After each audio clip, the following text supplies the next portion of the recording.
Yeah, so you're quite unattached. You know, to an extent. Like I'm a little attached today. I'm selling my car today, but like I like that car. It's almost like, am I going to choose like the car now or like the jet later? I feel like you see life as a bit of a game. I would definitely not like do anything average if I was playing a video game. Like, would you just stand there and like, you know, like press a repetitive button in a video game all day? Like, Yeah, you have an extravagant lifestyle. like I live pretty large for my age, I think. Yes. And, but I don't really spend, like my net worth doesn't go down. The easiest way to leapfrog is to just like walk behind someone else who has already trailblazed. Like I don't experience envy. I want to be impacting like the future of space travel and the way that we like live as humans and the way that our social structures are built and the way that our cities are designed. I think it's that I have this obsession with like getting what I want without paying for it. I'll go out on a limb here. I don't even know if depression and anxiety really existed back in the day when you were like running through the woods all day, like busy and putting your feet in the creek. Hello. Mr. Shaiden. Yes. Shaiden on Instagram, like straight up Shaiden. That's me. That is pretty cool. I have a weird name. Do you have a weird name? Like you, I think. Yeah. Yeah. Something like that. Shaiden, you are one of the most interesting humans I have ever come across. Oh, thank you. And I was exposed to you very recently and instantly. I think the thing that captivated me about you was I was like, hey, where are you going after this event? You're like, I don't know. I'm going to check my flights. Yeah. Check the flights in a couple of hours and see where I want to go. And I was like, wait a minute, that's what I do. Yeah. And so instantly I knew that you're someone that I want to know more about. And the more I've learned about you, the more I've been captivated by your lifestyle. Same with you. Yeah. I think we share that like impulsive, last minute, spontaneous travel nature for sure. Yeah, definitely. So it's been really fun. I want to know some questions about your lifestyle. First of all, I'm intrigued. Do you think that you are a free human?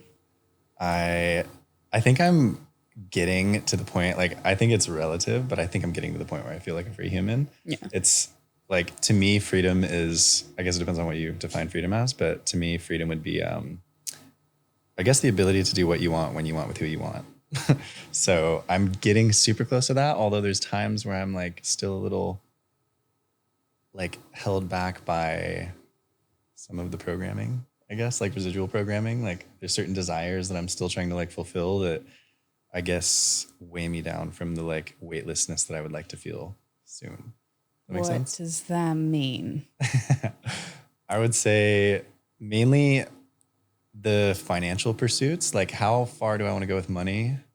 Where it's like I reach, like there's like the crossroads. There's like this apex point where money has enabled everything, but it's like, how much do I want to pursue that in my life versus at what point does it lose, like have the diminishing return kind of? Like at what point does it actually control you? Yeah, for sure. Rather than money being used as your tool. Exactly. For freedom. Exactly. So that's the battle right now. Yeah, because you can pursue money, but then that is a trap as well. Yeah. And that's not ultimate freedom, I guess. Exactly. That's a great question that's a great answer with the free human, because I've been on my own path of discovering what freedom actually means. Yeah. And I've noticed that it's actually a really hard question to tackle. Yeah. Because there's so many levels to freedom. Yeah. But I want to start off with what everybody always assumes freedom entails, and that is the financial side. Yeah. Everybody's like, well, freedom equals finances. It's a lot more than that, but let's start at that base, because I think one of the things that you mentioned to me is that you made the first 500K flipping vans. Yeah. Yeah. I mean, and flipping everything else I could get my hands on. It started a long time ago. When? It started in elementary school. I've pretty much been like borderline unemployable my entire life, to be honest with you. Like I'm a little too jumpy and like, I don't know, I like maybe free thinking, I guess, but like also like just an outcast in a way. Like I've always been, I don't know, I just don't really mesh into like any sort of status quo or like any sort of routine like in my life, as we know, is very impulsive and spontaneous and obsessive. And so, yeah, I guess it started a long time ago. I basically have always been like smart, lazy in a way, like where I want to make money. I want to like be able to access everything that I want. And as a, second grader, first grader, like I was flipping candy. I had a whole candy business in school. Like I would go to Costco and buy like a ton of candy, and I would basically like siphon everybody's school like lunch money away from them. So like I had deals on 5 gum. I had deals on candy bars. I would have like my backpack loaded with candy and like basically get like $3. I knew that I could get like $3 out of every person per day from their lunch money. And like there were a lot of days where like I would come home with like a good $40-50 from school. And these kids would like eat candy instead of lunch. So it was like, it started there and it just was like, oh, cool. Like that's how you make money. Like you just flip things, you find an opportunity or you like, yeah. Where did you get this mentality from? Because this is not something that, are your parent, like what's your background with your parents, like your family, how do they think? My dad, so my dad's side of the family is very entrepreneurial. My dad, 3 generations back, that side of the family sells postcards basically. So they basically take cool pictures on trips, build their lifestyle around their business. And they were like the premier postcard company on like the West Coast. So like California, basically, they like brought postcards to California, basically. So they were photographers, travelers, and basically like experts, I guess, if you could say, of like finding the little margin on those things. And so that's like, those are like the seeds that I probably saw when I was a kid. Like seeing my dad basically was running his own business and then seeing my grandma like that as well. And like, she was always like investing in deals and very like opportunistic. So I think that's where like the seeds were planted. Were from that side of my family. And so that's like the half of me that is very like financially savvy and opportunistic, I guess. And they were always like, especially my grandma, who passed away a couple of years ago. She's awesome. But I was very close with her and she was the kind of lady that would like spot an opportunity everywhere and then be like, you should be capitalizing on this opportunity right now. And so she would just like ingrain this into me like over and over and over. She'd be like, where do I put my gum right now? We're like sitting at dinner. She's like, the trash trap, it should go on your table. She was like a little old German lady. She'd always have these like ideas all the time. And so I think I started like from a young age, like seeing, I have ideas all the time too. I can see how things could be better.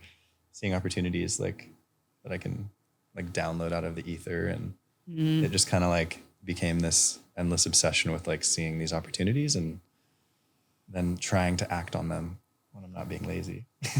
All right. So mentality. Okay. So you have this very entrepreneurial family. Yeah. Like kind of hustle. It's like, you know, the crossroads between like hustle and business and entrepreneurship, you know, it's like, they're kind of in a way flipping things, like flipping postcards, like printing them and selling them. So it's like a crossroads there between like where it transitions between hustle to like business owner, I would say, you know? Mm-hmm. And then, so that probably gave you the mentality to think differently. Did you ever see, already in second grade, you're selling candy, you're racking $40 a day. That just continually evolved. Like where did you go? At what point did you know that your life is going to be entrepreneurial? Was there like a tipping point where you thought there's no way I'm doing the normal life? Or was that even a question? To be honest with you, I don't think it was ever a part of the equation or options for me. Like, I don't know how to say that in a way that's not like, I always knew I was going to be an entrepreneur, but I guess when I think about like making money, I immediately like my brain just goes to like, oh, where's an opportunity that I can flip or something, you know, it's like it's like, it doesn't go to like, oh, who can pay me or like what job can I get, I guess. Let's dig into this flipping mindset, because that's something you mentioned to me earlier, and that's very unique because I don't have that in my mind. And I feel like that's a unique subgenre of an entrepreneurial mindset. I think I was the same. The idea of working for someone ever, I was like, it didn't even go into my mind. I was like, that's not even an option. Yeah.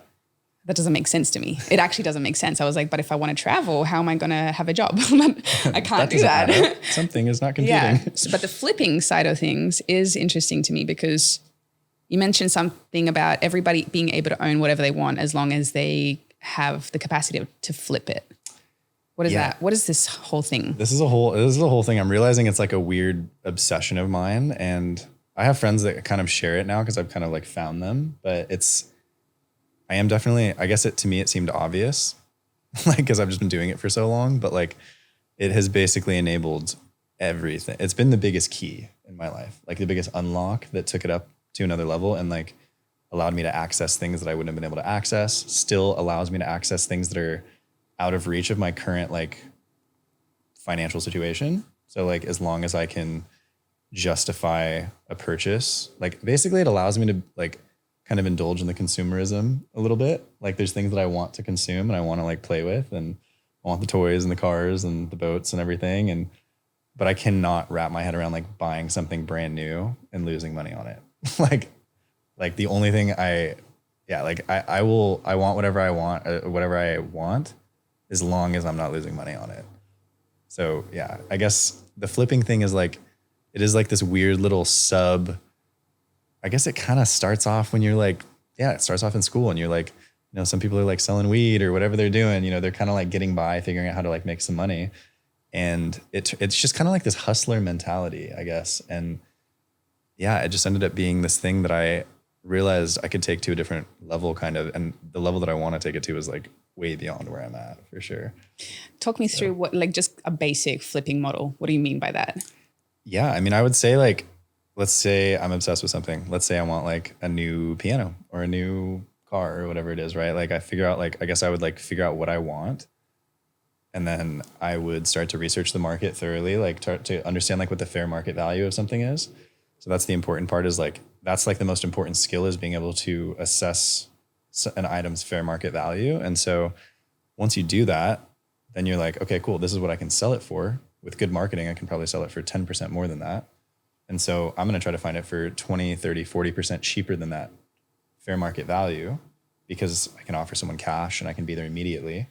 And so I can kind of like take advantage, I don't want to say it in a negative way, but like take advantage of like distressed situations where someone's like, hey, I got to sell my car today. Like, and you're like, cool, well, here's an offer, and they take it, right? Because they need it that day. And so they make an emotional decision to sell, and I make a very non-emotional decision to buy. And so it's kind of like, there's like an arbitrage opportunity when someone's emotional, right? And so I think that's like the premise of flipping anything. And so once you make your money on the buy, once I bought something, let's say I bought, a car that's worth $10,000 and I just bought it for $8,000, like my net worth just went up by $2,000. And so like for me, there's a huge dopamine rush when my net worth goes up. And yeah, and I got a car or I got a new toy or whatever. I got like some cool new piece of tech or whatever it is. Like, so the way I look at it is like, I actually made money to go out and buy this cool thing that I want that day. Because I don't like look at anything as like income based. It's all about like increasing my total net worth, I guess. Interesting. And then how long do you hang on to something and then you sell it later? Yeah, I just remarket and list it that day. That day? Yeah, okay. Everything's listed. Everything I own is for sale pretty much. Like anything of significant value is listed for sale. Straight away? Pretty you much. Buy it and then you use it as long as it's not sold. Exactly. So I list it for sale for a price that is someone that wants it immediately, and they want to buy it from someone who they trust with like good marketing and good, imagery.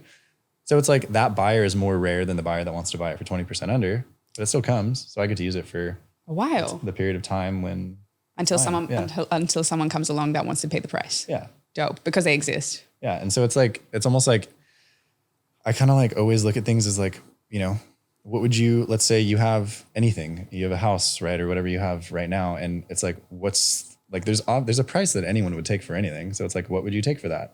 If I came along right now and was like, hey, I'll give you this for your house, like it should be listed for that, even if you're not trying to sell it. In my opinion, these are like the laws of how my life works, because if I don't follow those rules, then I'm just a consumer and I'm spending my money. So like, yeah. So like if I have a house and I live in it, I enjoy it, but I should have a price. It should be on the market for like a little bit extra. I think so. Wow.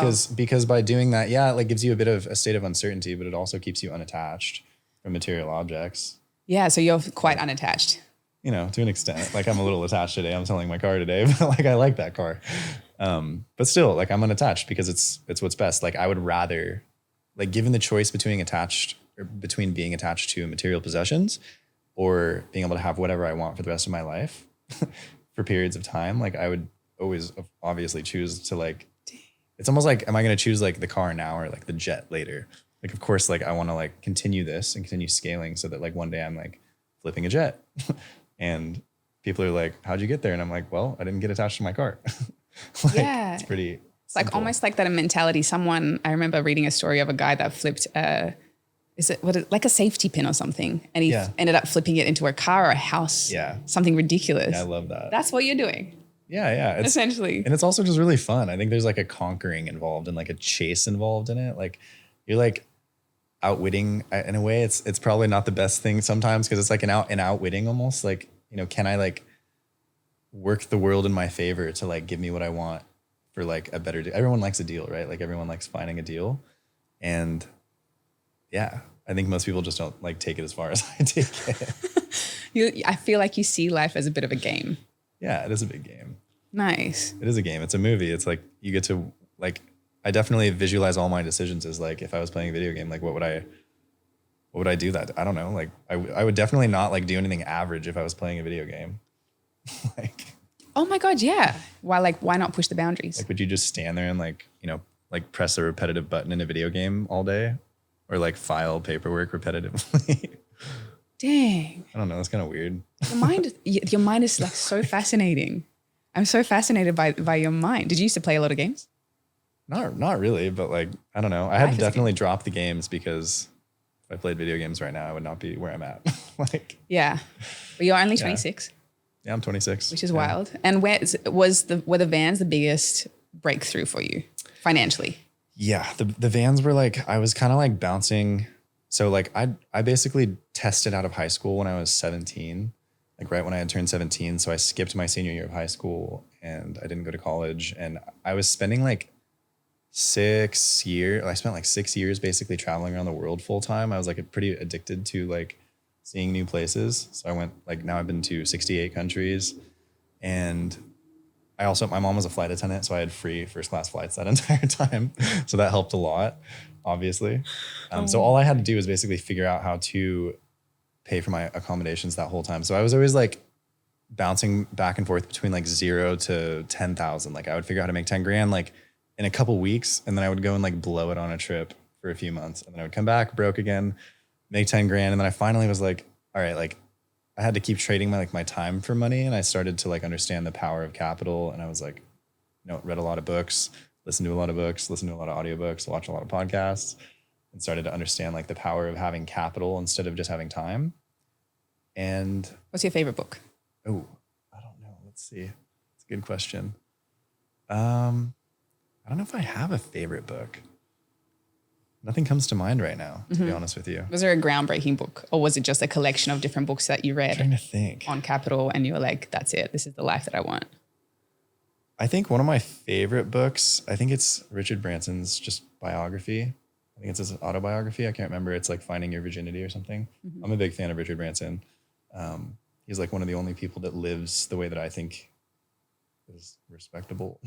Not respectable, but like a way that I deeply respect, right? Like everyone is like relatively living an amazing life for themselves, but like he lives an existence that is bold. It's exciting. He's not obsessed with money, but he is a billionaire. And it's not a very like personally indulgent existence. It's not like he's driving the nicest car or something. It's more that he's doing what excites him and creating a lot of value in the world. So like, I think those books were like, I was like, oh yeah, that's the move for sure. Like, nice. Like dare greatly and go that way. So I just want to, with the 10 grand, you make 10 grand and then go travel again. How did you make the first 10 grand? So like, how would you replenish your bank account at the beginning?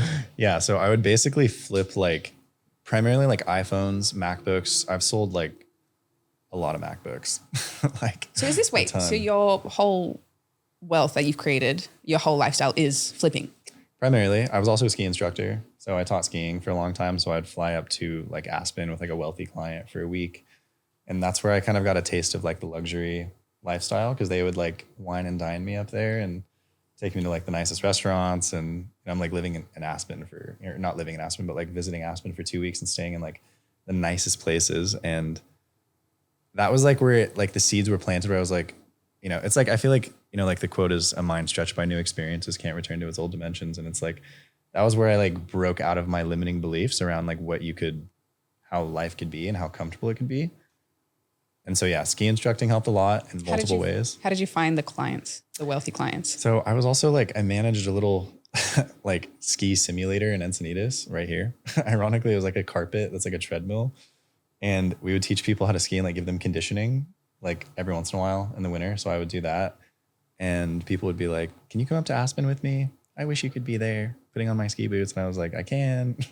So then I would go with them. Genius. So you also have networking skills that have been to your advantage. Like you're very good with people, I would say. Actually, you're exceptional with people. I saw you with, who was it? What's the writer that in Ibiza? That we were you were hanging Neil out. Strauss. Neil Strauss. Yeah. All of a sudden, I see you. Like Neil Strauss is an amazing author, and all of a sudden, I come up, and you're just sitting with him having like a one-on-one discussion for ages, and he was as if he was like pulling, like he wanted to speak with you, and that's also something I noticed, and I was like, this guy has the capacity to draw someone's attention for an extended period of time and hold conversations with no matter what scale you are, no matter who you are.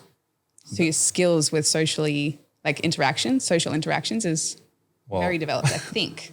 I appreciate that because it wasn't always. Okay. I think I knew I think I just started to realize like the path that was like through like education that I was like, oh, wow, cool. Like your network is your net worth. And I realized very quickly that like that is the most effective way for me to grow is to just be around. It's like being the sum of the 5 people that you're closest with. It's all these like, I'm a big fan of all the quotes and all the little lessons and little metaphors. And yeah, I think I very quickly was like, okay, I obviously need to like, man up and walk over to whoever I admire in the world and like grow from them and like, absorb their perspective, because it's like the easiest way to leapfrog is to just like walk behind someone else who has already trailblazed and absorb what they like, you know what I mean? Like they already did the hard part. So you can like, and everyone loves it. Like everyone loves when someone's like, hey, can I like walk in the path that you just cut down? Like, I think it's really cool. And you're like, wow, what a compliment. Have you found that people are like, yeah, come with me? Of course. Yeah. But I don't think that's everyone. I still think that there's something about you. I think the hunger and thirst and the admiration for life that you have. I think so. It's because I'm not envious too. I'm not trying to gain anything from them other than their perspective. So it's like, I'm not like, oh, I want to like Bennett. Like, I don't want you to like pay for me. I don't want to like be around your wealth. Like I want to be around your perspective, like I want to be around the way that you view the world.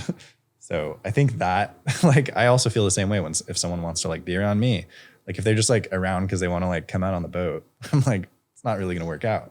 But if they're like on the boat and they're like asking questions about like me or not even me, but like about like, it's actually really not about me. It's more like, how do I like win the game? How do I be the best version of myself? Then I'm like, I find those people like intoxicating, like as friends or more, whatever. Like, it's just like, it's just ambition, like I love ambitious people. So yeah. Wow. Like, I think that's where like I think people appreciate other people who don't envy them and who just take them as inspiration and believe that they can accomplish anything as well. So it's like, if I went up to someone and I like saw what they had and it came from a place of lack in my mind, or like thinking that I can like, that I can't achieve anything that they've achieved or like live a way that they've lived, then that would be like not the right energy probably to approach them with.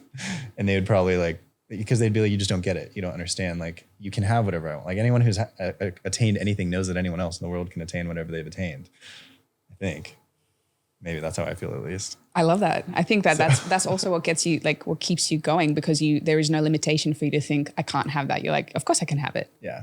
Like everything you see out in the world, you're like, of course. Of course. There's just got to be a strategy to get there. It's not like how hard can I work? It's like, oh, let me just think about the way to ensure that I can have it.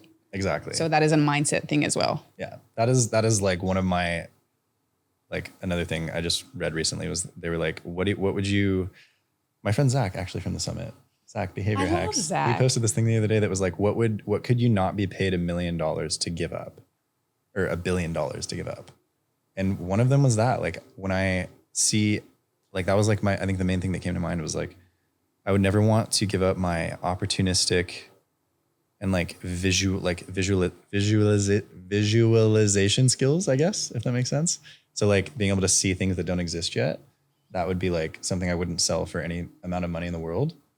And then also the ability to see anything that exists or doesn't exist and not envy people that have those things or live that way. Like I don't experience envy at all.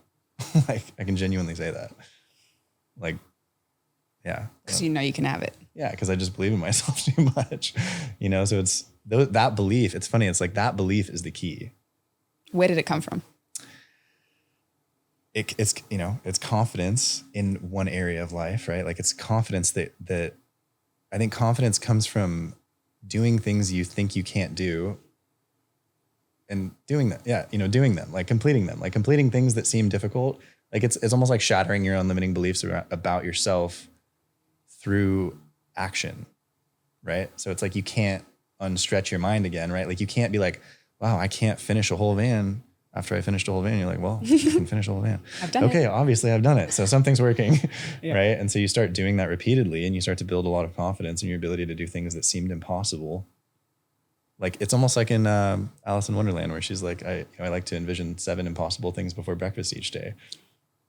Like, dude, I didn't know that's Alice in Wonderland. I think that's an Alice in Wonderland. I gotta watch it. It's in the movie. It's like somewhere in the movie, or, you know, I haven't read the book, but, you know, to me, like that is like the essence of who I am, is like, and I think people get it mixed up a little bit sometimes around, like, because I'll be like a little flashy or whatever sometimes, but like the essence of who I am is like, it's kind of more like a little kid that has a very like childlike wonder. And like, I like toys and I like shiny objects and I like technology and I like magical experiences and I like making my friends happy, and everything I buy is generally to make my friends happy. But it's also like to like shatter my beliefs and like do things that seemed impossible. Like I want to fly. I'm learning how to fly paramotors right now. I'm learning how, you know, skydive. Like it's just like, I'm like the kid that wants to jump off his roof in the backyard, you know, and then I'm just kind of still doing it. Like I never really grew up. So it's like, it's kind of just like, yeah. Does that make sense? Yeah, it makes a lot of sense. Yeah. Yeah, no, I like this, the confidence component, because I figured out as well, like it is overcoming seemingly impossible challenges. Then you're just like, wait, I'm badass. So people are seeking confidence from so many different angles, but like I'm not really concerned about my exterior as much as like the interior, because if your interior is confident, that's going to come through. Yeah. Like I'm not like, oh, my hair or my makeup or this or that or my nose or whatever. Yeah. I'm like, if I know I'm badass and I can basically whatever I want, or I can create a life of my dreams and overcome the toughest challenges, I know I can step into any room and I belong there. Exactly. I totally agree. That is the most important thing. And I think that's the same thing. It's almost like living, to me, that's what integrity is. Like integrity goes a step beyond, like my original definition was, because I was trying to like understand confidence and understand integrity at one point. So it's like the original definition of integrity for me was when your actions, words, and beliefs are in alignment, or like values/beliefs, right? And if one of them's out of alignment, you're not in integrity. And then therefore you won't, like the extension of it is that you won't be confident. So like confidence comes from when your actions, values, and beliefs are in alignment, nothing exterior, nothing else, nothing that everyone thinks it is. I think it's that simple. And also when your values and beliefs, like it's also about the future, like what you think you can do and what you believe you can do at the core. Like if you know that you can bring something into reality, like some beautiful vision for the world or some creative outlet or whatever it is, if you know that you have something inside of you in your beliefs, right? And you don't actualize it into reality, or you're not like actively working on actualizing it, then I think that can even be like, that could lead to like a lack of confidence, or vice versa, right? If you are doing that, then you just radiate this amazing, like, it's like this like attractive, like, you know, not sexually attractive, but like just attractive energy in the world. Like people just want to be around people like that, because it's so cool when and that could be so simple. That could be like you build sand castles at the beach that are really cool, you know, whatever it is. Like it's that's the cool part, is it's relative. It's not like there's no path that is, there's no like one size fits all thing here. You know, it's like everyone, that's what makes it so special and it's so unique, is like everyone's following their own gift. And yeah, if they're doing it well and they're pursuing it wholeheartedly, you're going to be like, that's so sick. Yeah. There's something attractive about someone being a master of their own craft and just like radiating joy through doing it. Exactly. And like, because most people don't really enjoy their life, which is crazy to me. Yeah, exactly. And it goes even to the extent of saying like, it's an endless pursuit. It'd be the same thing as me being like, all right, cool. I did this for 20 years. Let's say I was like really, you know, wanting to live the best version of my life and be the best version of myself for 20 years. And then I stopped and I plateaued. Like, I think it loses the magic. Like it's no longer like, you could see someone like, if I like got into like some big mansion on the top of a hill, that was it. And I just plateaued there. Like I don't know. I don't respect people like that. Like, I'm not like, wow, that's cool. You really made it over there's no like retirement is not a part of the equation here. Funny you say that. Yeah. I mean, funny you say that. I trialed retirement last year. And I feel like I'm living in this like, kind of like a castle. Yeah. And it's boring. Yeah. Retirement was so boring. I was like, okay, I'm not doing much. And then living in this, what feels like this castle overlooking the city. I'm like, okay, now what? So I'm almost plateaued, and it's good. It's been good for me to experience because I'm like, this is not it. Yeah. I know you hit that point. I've hit that point too in a way where I'm like, oh wow, cool. Pretty comfortable. Kind of do what I want when I want. I have like the freedom that I thought I wanted. Yeah. You know, and freedom is so cool, but like I now have the freedom to also continue to do what makes me happy. Yeah. So there is no end point for you. And I think that's the key, because a lot of people have the vision, oh, when I retire, then I'm going to be happy. When I do this, I'm going to be happy. But it's like, you love the journey of it. Yeah. It is the journey for sure. Yeah. How cliche. Yeah, I know. And it's the journey, not the destination. I definitely hit plateaus where I like lose motivation sometimes, or like, you know, there's pitfalls and things like slam you, you know, like I've gotten slammed a few times in the past couple of years and like kind of been down and out for a couple months at a time, like been pretty like borderline depressed, and generally just because I'm not like producing anything or outside enough. But like, you know, there's times where like life smacks you down, but those are the parts that build your capacity to withstand like the future waves, which I think is like really important for having kids and having a family and being a dad or a mom, but like especially not, or actually either way, right? I think for me, like I'll know I'm ready to be a dad when I have the capacity to withstand all of the like swings in life. Because there's going to be a lot of them with kids and with my wife and with us traveling the world on our super yacht. But like, you know, there's going to be a lot of like swings, and there's going to be a lot of times where like we have to make like, you know, pressing decisions. And I just want to have like this really deep reservoir that like we can like deposit and take from my energy. So it's like, I'm not like, I don't break when like the kids are screaming and like all the diapers need to be changed and we're on a red eye flight somewhere or whatever. You know, it's like, I want to make sure that like I've developed a deep enough, I guess capacity in that way. And so it's like, I think the only way to do that is by stretching it physically with difficult experiences and challenge, or not even difficult, but like challenging experiences that you didn't think you could get through. Confidence, like being able to overcome seemingly impossible challenges. Exactly. And life is going to throw so many at you, and some people avoid these really deep ones, but you are seeking them out. Yeah, it kind of becomes a game where you're like, once you like condition yourself enough, it becomes a game where you're like excited for the valleys, because you realize that the peaks are not actually the fun part. To me, the fun part is expanding this capacity. I love conversation with you. Oh my God, my mind. I've been in like a really deep valley for a while, and I just realized how much it stretched me. Yeah. Just recently, I was like, oh my God, thank God that happened. What a gift. Yeah. So beautiful. And now I know my challenges are going to be bigger. That was the realization that I can never shrink my challenges. They're going to get bigger. So I'm like, okay, strap in, baby. Well, yeah, because the small challenges won't feel like them anymore. You'll be like, oh, these mundane tasks that at once felt so difficult, like they're not that big of a deal.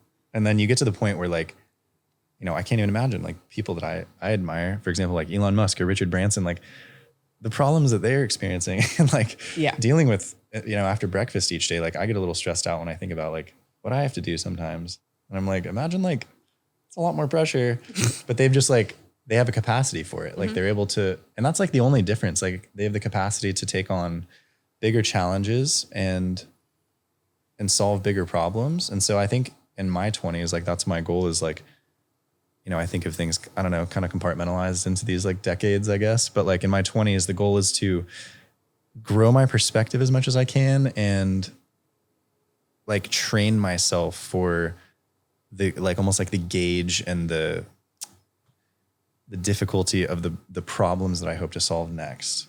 Like it's like a preparation. This is like the training grounds basically for solving problems that are actually going to like impact humanity at scale.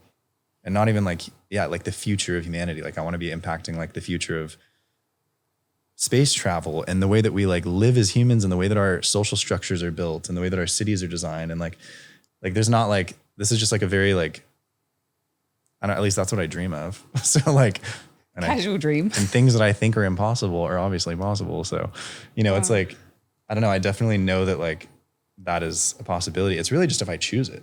It's like for sure.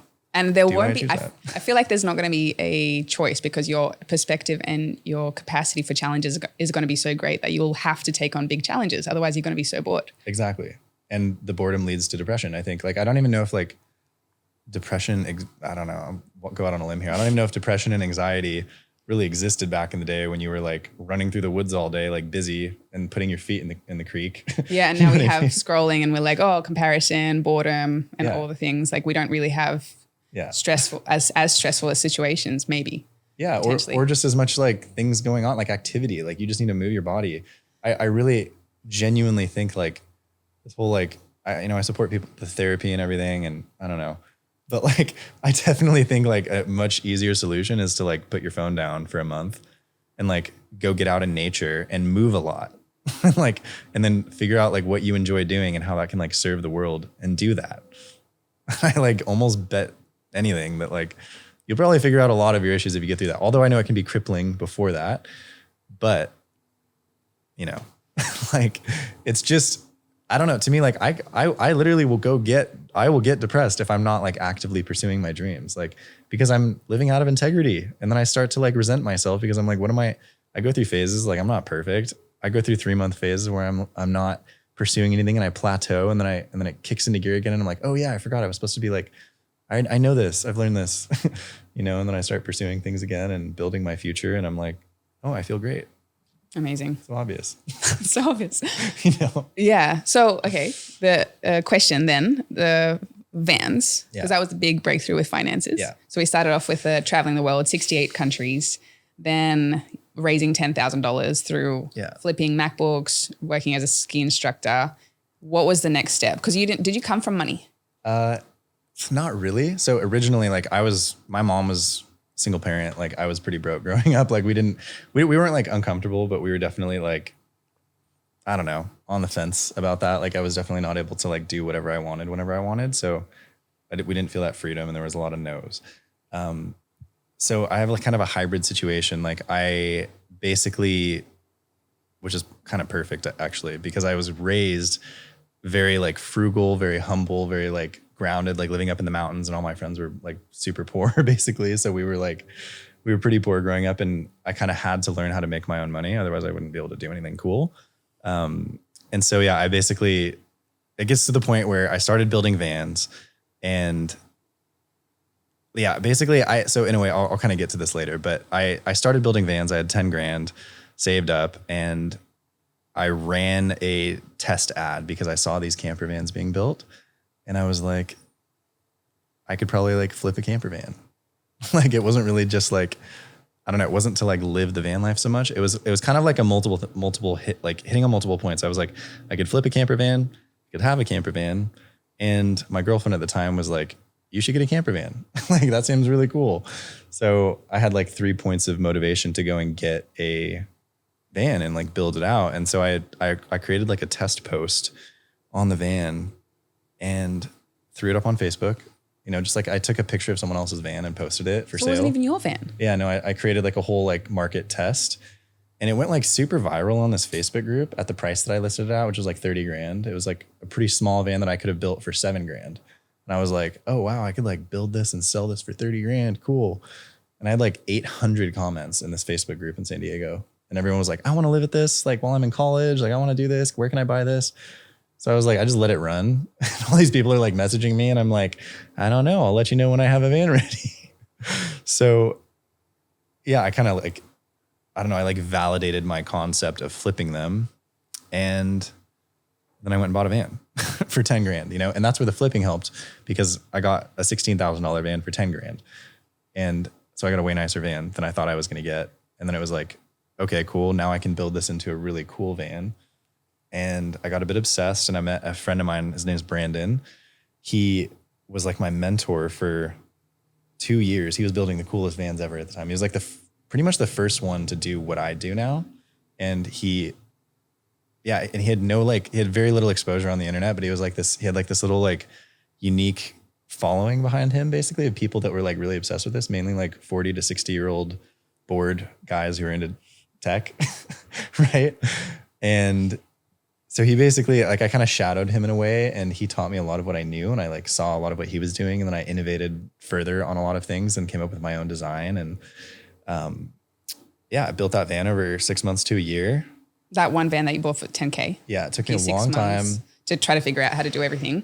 That was gnarly. That was like really gnarly at the time because there was very like little like literature online. There wasn't like guides. There wasn't courses. There wasn't like, there weren't as many like tutorials. Like you kind of just like, when I would like look up like, oh, what gauge wire do I use for like the lights? It was like, there's no answer, like there's no like, Google didn't know all these things yet. And now it knows all of it. So like that was a lot of like, I spent probably like at least 500 to 1,000 hours on like forums, like asking like older dudes how they like wire things on boats. And, it was like a lot of like research basically that went into the first one, kind of like, I guess, cutting my teeth, as you would say, right? And yeah, I built that van and then I broke my foot on my one wheel in the middle of my build. So I was broke, living in my van with a cast on, didn't get my build finished. And then I finally got healed, finally got my build finished. And I was in it like 23 grand and then I sold it for 70 grand. So I was like, oh, cool. I can make 50 grand. So you bought it for 10, sold, you put 13 into 13 extra, and then you sold it for 70. Yeah. Dang, on your first one. It was actually 69, which I thought was fun. But anyway, yeah, that was like kind of a home run. Like I tripled my money on it. And that was when all my friends who thought I was like a crackhead building it were like, oh, wow, like you make money building vans. That's cool.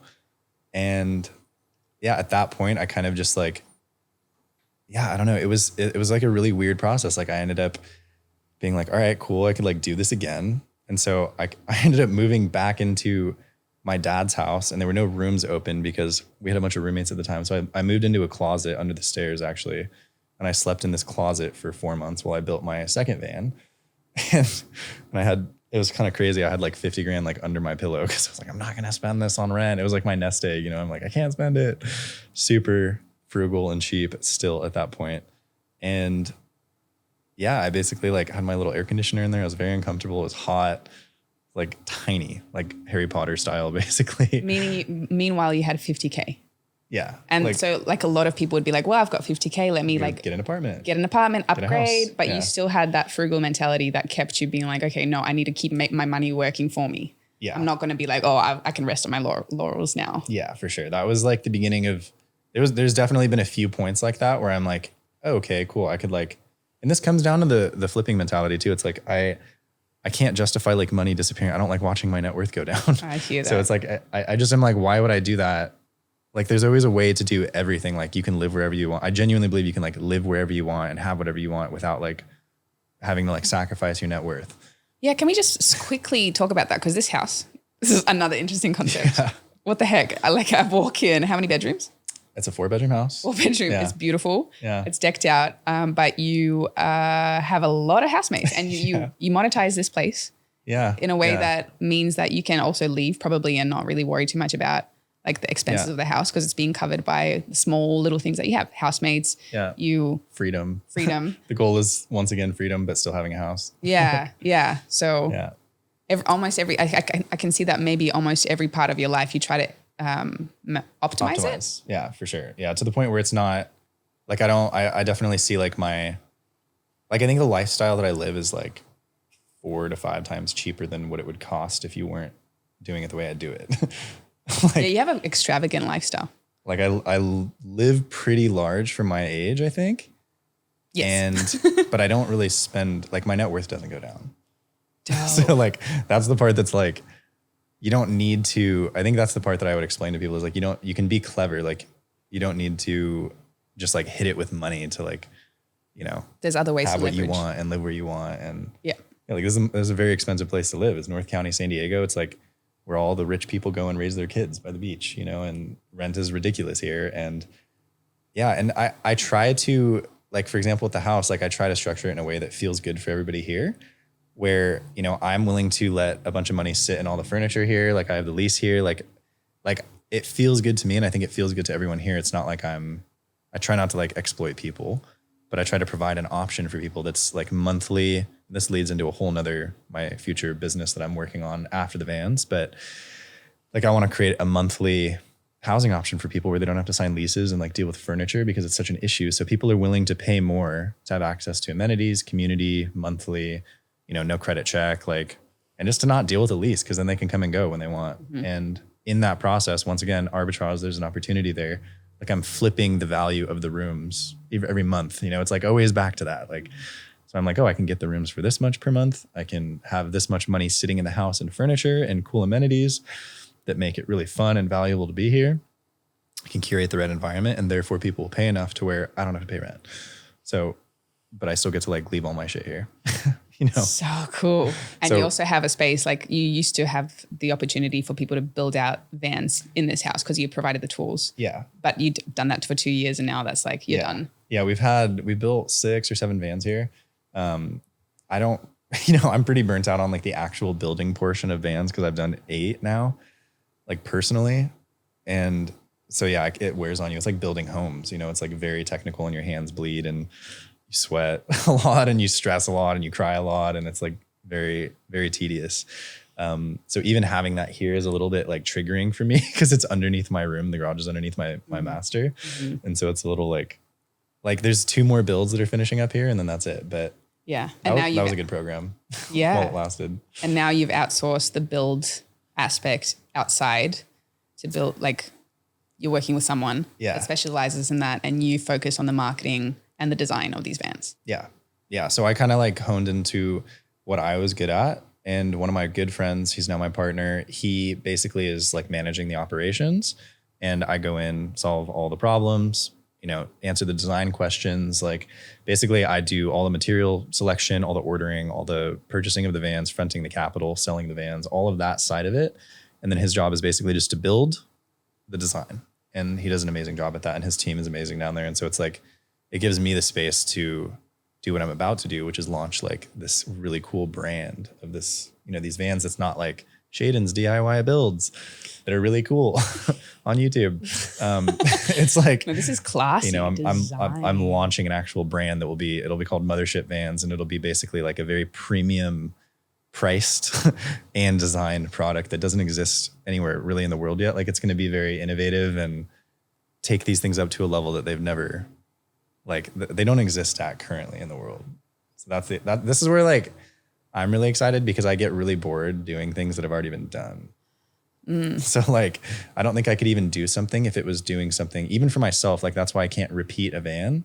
Like every van improves.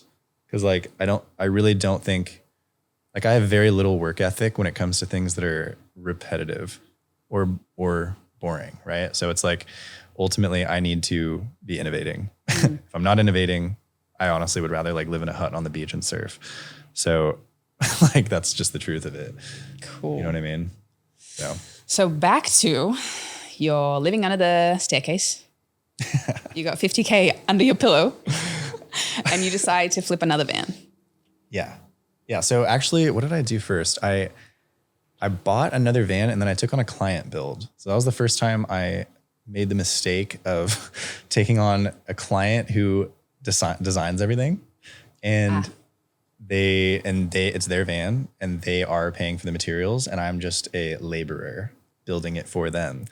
That was cool. It also leveled me up again. So I'm not going to say like I regret that. I would have done the same thing again, but very quickly I learned that like I can't be employed by people and I can't have timelines on me that are not self-imposed. I'm down for the ones that I impose, but not the ones that other people. Like I don't like it when someone's like calling me or like breathing down my neck and being like, "Hey, I want this done at this time.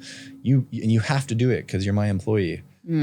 Like that would just drive me nuts, and I wouldn't last a day. Like last time that happened, I literally was like, I looked at him, my boss at the ski school that I used to work at, and I was like, this is the last time anyone ever like tells me what to do. Like I'm walking out right now and like you will never like, nobody will ever like tell me what to do again. Like, I actually walked out of my internship. They were telling me to clean a cupboard and I literally walked out on them and I was like, excuse me, I'm here for a marketing internship, not to clean your cupboard. And I walked out and then I got in trouble from my university. They were like, you can't do that. Like if you sign up, you have to stick with it. I was like, excuse me. Yeah. I am here for marketing. I actually can. Yeah. I can walk out. Me. Yeah. Everything's a choice. So if I stuck with that, I'm very much unemployable as well. Like I can't obey. I cannot obey. It's dangerous. It's good. It's also tricky. Yeah. I feel that so deeply. Like I have definitely like a bit of an anti-authority. Oh yeah. Issue.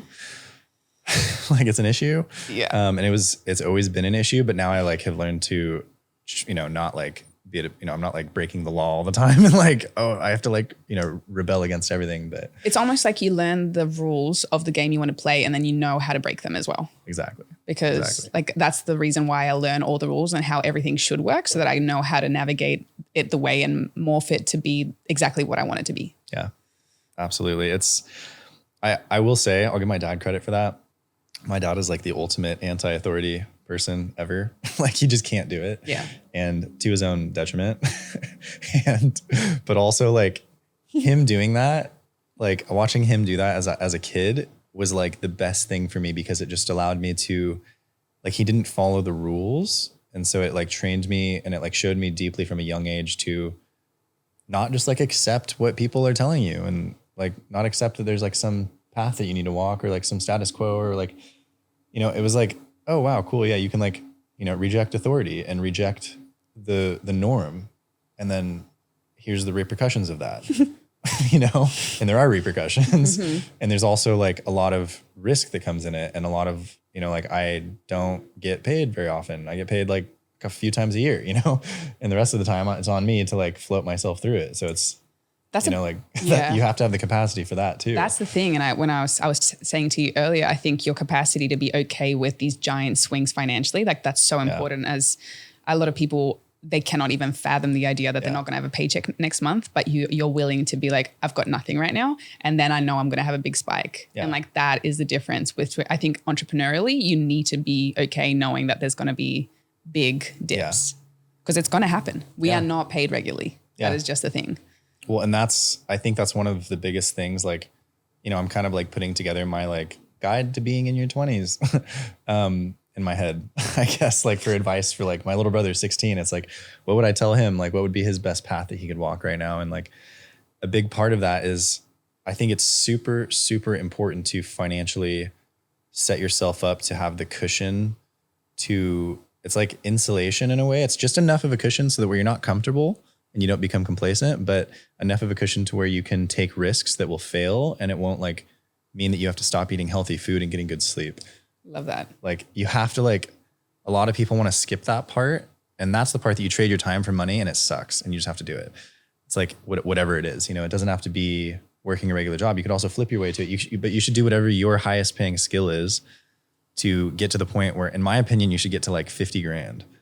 Like that's an attainable thing for anyone to save up. Even if you work at some job where you're making $30, $25 an hour as a manager somewhere, like get 2 of those jobs, work it for 2 years if you have to, like financially insulate yourself. Because if you don't have that, you just don't, you'll never have the capacity to do anything else. You'll always have to trade your time. So you have to like break out of that. So is step one? The step one would be to raise and save up about 50K.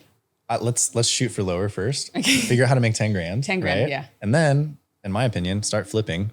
Flip whatever you want, but like it's investing, right? It's like start investing portions of your money and start leveraging your capital to get you further and start like shifting there's these like these 2 columns and you start with your time being expended to make money and then you can shift it to your capital being expended and invested to make money, right? Like the quote goes, the rich invest the rich invest what they can and then they spend what's left, and the poor spend what they can and then they invest what's left. Yeah. Or basically it's invest and then spend and spend and then invest, right? Yeah. In simple terms. And that is a key. I think a lot of people, especially the people that want to really show off that they have wealth, but they don't have it. That blows my mind. I would rather have wealth or have the knowledge to have wealth rather than, and not have the luxurious things for a while. Like I'm okay to live. I sleep on couches all the time. Yeah. I'm so happy. Hostel life, give it to me anytime. Like I will do those things because I would rather save the money to invest it. Like I want my money to be working for me. I don't need to temporarily. It used to be a problem though. Yeah. I used to be very frugal that Yeah, I me would, too. that it would be an actual issue that I wouldn't spend money. I'd be afraid because I was like, no, but this money can be working for me. I can invest it. But now I'm like trying to find the balance of like, okay, I can spend a little and I can enjoy the money that I've made, but also making sure that the majority of it goes for investing. Yeah. I think that is a mistake that we all have made. Like I used to live off bean and cheese burritos. And so it's like, you know what I mean? I'd be like, I'm only spending $3 a day on food. Go me. No. Turns out I was ruining myself for a little bit, you know, not ruining it. Like when you're young, you can handle it. But it's like, that would be another piece of advice is like during that process, don't eat out, don't go drink. Definitely don't go party when you're trying to build this nest egg. That's like the biggest mistake, getting caught in like this like dopamine chasing like party cycle and trying to fit in and all. I mean, that's a whole tangent, but avoid that. Save that for later once you're financially capable of it. And also like don't sacrifice your quality of sleep and food. Like spend what you need to get those things figured out and your exercise, because that is the base of the Maslow's pyramid.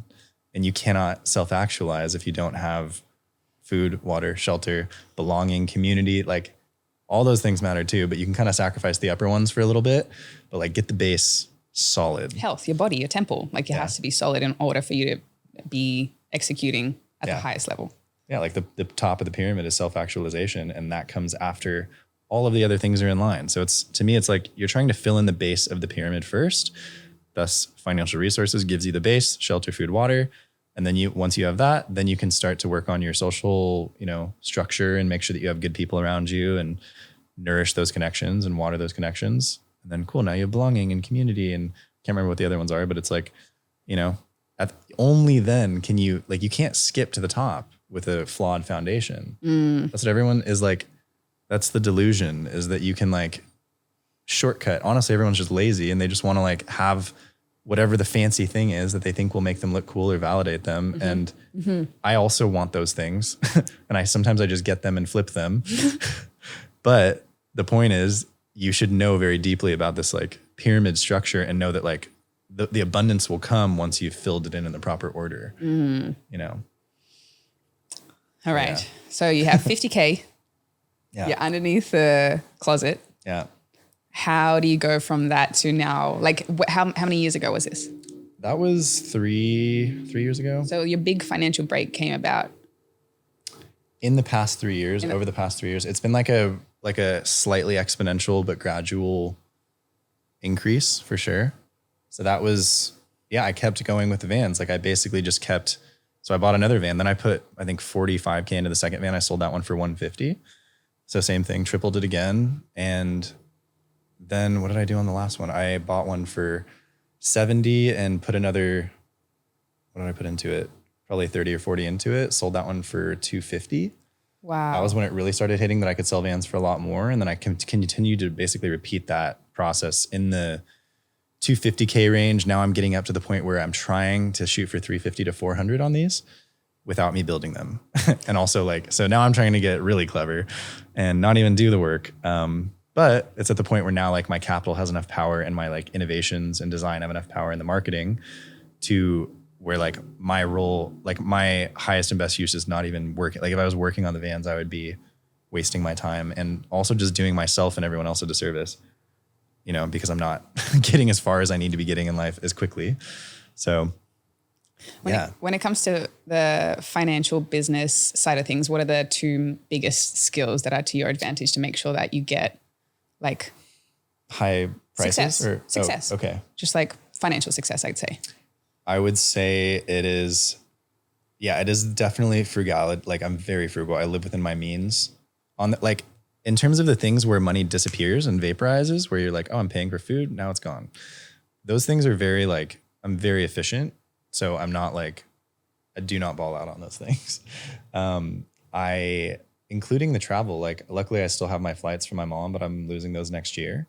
But I can afford that now as well. So it's, you know, it's really, I'm just very efficient. Like I think it's that I have this obsession with like getting what I want without paying for it or paying as little as possible. And I'm willing to wait for it. So it's like, cool. I'm not like, oh, I need to go on this trip right now. Like I'd rather go on it later when I can do it for free or like go with someone else or make it, you know what I mean? Like I bend it to work around my my life, not like be like, oh, cool, I should just spend the money. And I think a lot of people will do that shortcut. They'll be like, oh, cool, I'll just go buy, I want a new iPhone. I'm just going to go buy it brand new. Like I still don't buy my iPhones new. You know what I mean? I should. Like it's a waste of my time to go on Facebook Marketplace and find a deal on an iPhone, but I just can't stop. Like I hear you. It's like, you know what I mean? I'm like, why would I buy it new when it's going to depreciate right away? And then I'm going to lose $200. That was my thinking with cars. I have not yet bought. I've only owned one car, and that was secondhand. And now I thought about it, like I ordered a brand new car, but I can immediately sell it straight away for extra 40,000 because it's so desirable in Australia. And I'm like, I think I might do that and then buy a cheaper van, upgrade it, sell it. Like I'm like, I can't possibly think about not. Like, why would I have this car that's like 100K and then I drive it for a while and I'm going to have to sell it for like 80K later? Like that doesn't make sense to me. I'm like, no, how do I make money off it? So I guess I have a little bit of your mindset. Yeah, for sure. Cool. No, I think that is one of the biggest things. And also like, I only pay for things I actually find value in. Like the amount of times I have paid for like an overpriced drink at a bar is like, I honestly could probably count on two hands the amount of times I've bought a drink at a bar. Like, I don't do that. I don't like that. Like, I'm like, why would I pay $25 for this thing and then do it again right now and be like, oh, rounds on me? Like, I don't do that. I will pay to go to a festival or a concert, but like, I will not pay, you know what I mean? Like, there's things that have value to me and there's things that don't. And I think a lot of people would, if they did like an audit of what they spend money on, they would probably be like, what things do I value and serve me and what things do not? And they would probably find like a huge inefficiency in how they spend their money, you know, and they could probably just take that little bit they spend and allocate it to investing in their own business or their ideas. And it would exponentially catapult them forward, but they probably won't. But I hope they do because they would experience crazy levels of like freedom and comfort. And, you know, I want that for everybody. Like I wish the whole world worked like that. So, yeah. And what is the vision for the future? Oh, it's a big one. This is the fun part. This is the best part because I'm a dreamer. I definitely like spend most of my time in thought. I lay in bed for an hour in the morning, thinking about the future, envisioning it, you know, doing my thing. That's like where I'm lost in opportunity land most of the time. And yeah, so I think, okay, so the next 3 years, the way I look at it, I have it kind of broken down like pre-30 and then post-30, you know, because life is over once you're 30. Fuck you. Just kidding. But I know it's funny. I think when you're in your 20s, you're like, 30 is this like threshold. It's like, it is though. Whatever you have to have figured out, you need to be married or you need to have your job thing or you need to have your kids, or you need to have like, all these things. It's like this like threshold in everyone's huge. mind. Mine was like, I will make $1 million before I'm 30. Yeah. And I did. Yeah, exactly. I think it's a good deadline because it like lets you kind of mess around in your 20s and have fun. But it's also like, all right, I should probably have certain things in line at that point. But also if you don't, who cares? Like, it's not about that. It's about, once again, living to your fullest potential in the moment. Like, it doesn't matter how old you are. If you're deciding to do this when you're 60, awesome. If you're deciding to do it when you're 10, awesome. Like it's relative, right? But I think pre-30, I envision, you know, financially, like let's start with health. Like I want to be like chiseled.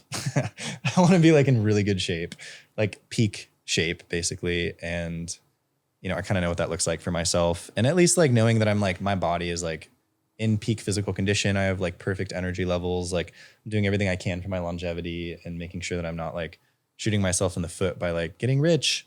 And then one day being like, all right, I'm actually really unhealthy, you know? So mentally, physically, like making sure that like my mind, my soul and my body are like taken care of as good as I can possibly do. So always researching that and improving that. And then in business, I would say primarily scaling Mothership, like getting to the point where we're doing 12 vans a year, hopefully next year. And the next year after that, maybe 1.5 times that or doubling that again. If we can grow at that rate, we'll see how hard it is. I'm sure it's going to be hard, but I also can do it. we can also do it, you know? And so I think scaling Mothership to the point where it's like, this is my path from like, you know, 1 to 10 million, basically. That's how I envision the next 3 years. And I think if I'm in good mental health, good spiritual health, and good physical health, and I have, you know, like 10 million in capital, I don't know, I'll be happy. No, I'm happy now.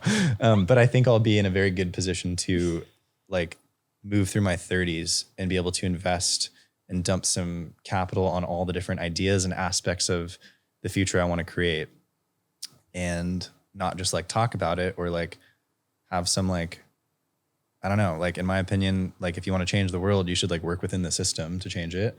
Like, don't just like yell about it in the street. Like, just like do something that actually like work. Like if you really want to change something, you should take the most effective route. You should like observe what the most effective route is, take it. And if you're not taking the most effective route to it, you're kind of just wasting your time. So it's like, I could go like yell about how I want, you know, like social structures to be set up, or like how I want us to become multiplanetary, or how I want us to be, you know, I want people to live in like tighter knit communities so they feel better sense of belonging and stuff, and be like, why isn't it this way? Why isn't it this way? I hate everyone. Oh, you can do it. Know? Or you can just do it.